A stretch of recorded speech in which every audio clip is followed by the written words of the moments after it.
Halo semuanya, selamat datang di Solutif Media. Di video kali ini, kita akan membahas salah satu fenomena menarik dalam dunia teknologi dan digital, yaitu era piracy. Sebuah masa ketika akses terhadap software, musik, hingga film berubah drastis, dan jalur tak resmi mulai jadi pilihan banyak orang. Dan menariknya, di tengah era digital yang semakin maju, fenomena ini perlahan mulai muncul kembali dengan wajah dan cara yang berbeda.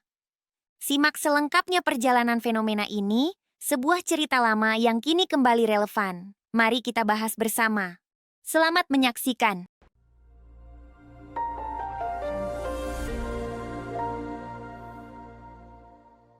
Sekitar awal tahun 2010-an, internet memasuki masa yang liar dan tidak terkendali. Saat dunia mulai meninggalkan CD dan DVD dan beralih ke file digital, muncul satu kebiasaan baru yang dengan cepat menyebar ke seluruh penjuru dunia, yaitu piracy atau pembajakan digital. Dulu, untuk nonton film atau dengar lagu favorit, kita harus beli fisiknya. Tapi zaman itu, dengan satu koneksi internet dan aplikasi seperti BitTorrent, orang bisa punya ratusan film, lagu, bahkan software semuanya gratis, dan semua ilegal. Situs seperti LimeWire dan The Pirate Bay jadi legenda. The Pirate Bay bahkan sempat disebut sebagai Netflix-nya orang yang nggak mau bayar. Koleksi lengkap, bebas akses, dan tak jarang lebih cepat dari rilis resminya. Masa itu disebut sebagai Golden Age of Piracy, file digital yang bisa disalin tanpa batas, ditambah kapasitas penyimpanan makin murah, menjadikan koleksi digital sebagai simbol melek teknologi. Orang pamer hard disk penuh film, sama seperti dulu orang pamer rak CD atau DVD. Namun semua berubah begitu layanan streaming masuk ke pasar. Netflix, Spotify, lalu menyusul Disney Plus, Apple Music, dan lainnya, menawarkan akses legal dengan harga yang bisa dibilang masuk akal. Bayar sedikit, dapat banyak. Nggak ribet, nggak perlu takut kena virus, dan nggak merasa bersalah. Orang mulai berpindah ke jalur legal, dan untuk beberapa tahun, banyak yang mengira piracy sudah mati. Tapi sekarang, kita mulai melihat gejala lama yang muncul lagi. Harga langganan yang terus naik, satu film eksklusif di satu platform, serial favorit pindah-pindah tempat, bahkan ada layanan yang sudah berbayar tapi tetap menampilkan iklan. Hasilnya, banyak orang yang merasa pengalaman streaming hari ini justru lebih ribet dibanding masa bajakan dulu. Untuk nonton satu seri lengkap, seseorang kadang harus berlangganan 3 atau 4 platform sekaligus. Belum lagi kalau katalog tiba-tiba berubah atau dihapus. Dan saat frustrasi itu memuncak, sebagian orang mulai melirik lagi jalan lama. Diam-diam, torrent dibuka kembali. Forum-forum file sharing mulai aktif. Dan situs-situs bajakan kembali naik trafiknya. Menariknya, wajah piracy hari ini sudah sangat berbeda. Situs-situs ilegal sekarang tampilannya menyerupai layanan premium. Ada tampilan rapi, subtitle otomatis, kualitas 4K, dan bahkan aplikasi mobile. Komunitasnya juga jauh lebih luas dari anak kuliah, pekerja, sampai kreator konten. Dan kalau kita menengok ke Indonesia, cerita yang mirip juga terjadi. Sekitar tahun 2010-an, Indonesia punya masa keemasannya sendiri dalam dunia pembajakan. Pabrik PT Raja Wali di kawasan Pergudangan Dadap Tangerang Selasa siang digerebek polisi. Di lokasi ini setiap hari memproduksi puluhan ribu keping bajakan film dan karaoke. Mereka mengedarkan produksinya ke sejumlah wilayah di Jabodetabek. Bukan hanya film atau musik, tapi juga software. Harga software original waktu itu tergolong sangat mahal untuk mayoritas masyarakat. Sementara internet mulai merata, tapi belum secepat sekarang. Disitulah muncul nama-nama yang populer di zamannya, seperti 4Shared, Sevan.ru, Kaskus, dan CD bajakan di toko-toko komputer. 4Shared dikenal sebagai pusat unduhan file dari installer software, lagu, sampai file crack dan keygen. Sevan.ru jadi surganya aplikasi dan game untuk HP Symbian dan Android awal. Gratis, gampang, dan jelas ilegal. Tapi yang menarik, banyak orang sebenarnya tidak sadar kalau mereka ikut serta dalam praktik pembajakan.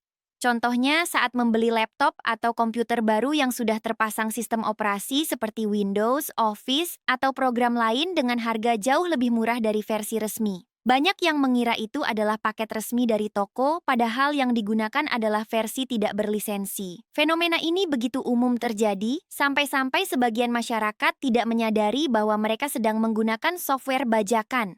Bukan karena niat buruk, tapi karena kurangnya edukasi digital, serta anggapan bahwa yang penting bisa dipakai. Dan saat itu, pilihan legal memang belum sejelas dan semudah sekarang. Namun seiring waktu, semua mulai berubah.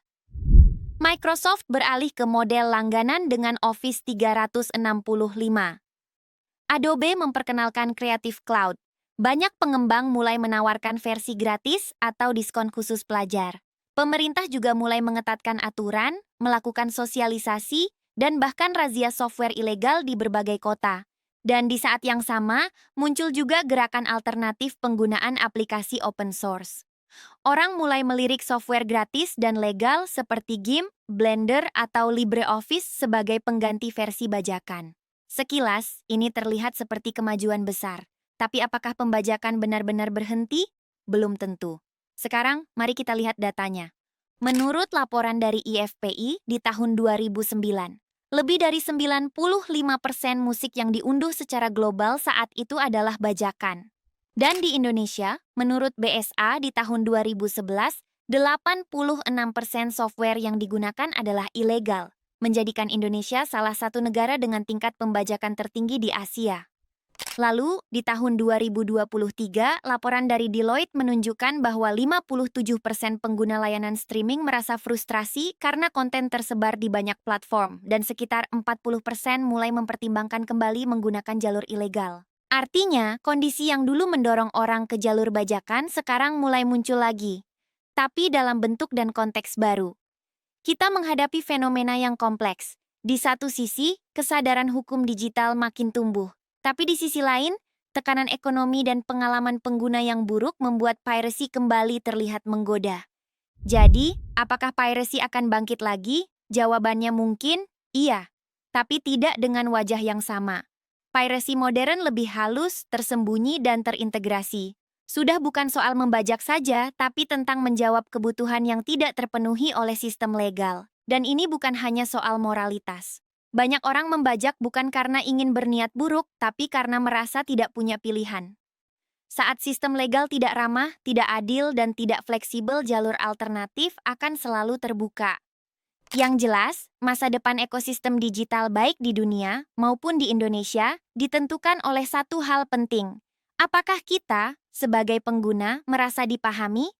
Karena kalau pengguna merasa lebih dihargai, lebih nyaman, dan lebih bebas, mereka akan dengan senang hati membayar. Kini, pilihan ada di tangan kita. Apakah kita akan mendukung sistem yang adil, terjangkau, dan legal? Atau justru kembali ke pola lama karena kecewa dengan sistem yang ada? Karena pada akhirnya, ini bukan cuma soal benar atau salah, tapi tentang siapa yang paling memahami kebutuhan kita. So piracy is coming back. I think the reason why this is happening is the old quote from Gavin. Piracy is a service problem. The reason why piracy went down is because there were services like Netflix, for example, that acted as a market replacement for piracy, and the amount of money that you had to spend was minimal enough to where you could get the value out of it, and instead of spending the extra time and the potential risk with piracy, you could just simply access the shows easily. I think Spotify is the best example that a lot of us use now. How many of you guys had LimeWire and now you have Spotify? I know I did. So Spotify is an example of this happening and working in an effective way. But the problem is that with TV shows and movies, there are too many mouths to feed, and now people are going back to piracy.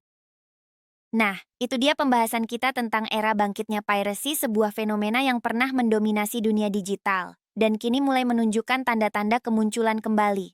Semoga bisa memberi perspektif baru, bukan cuma soal teknologi, tapi juga soal pilihan di era serba cepat ini.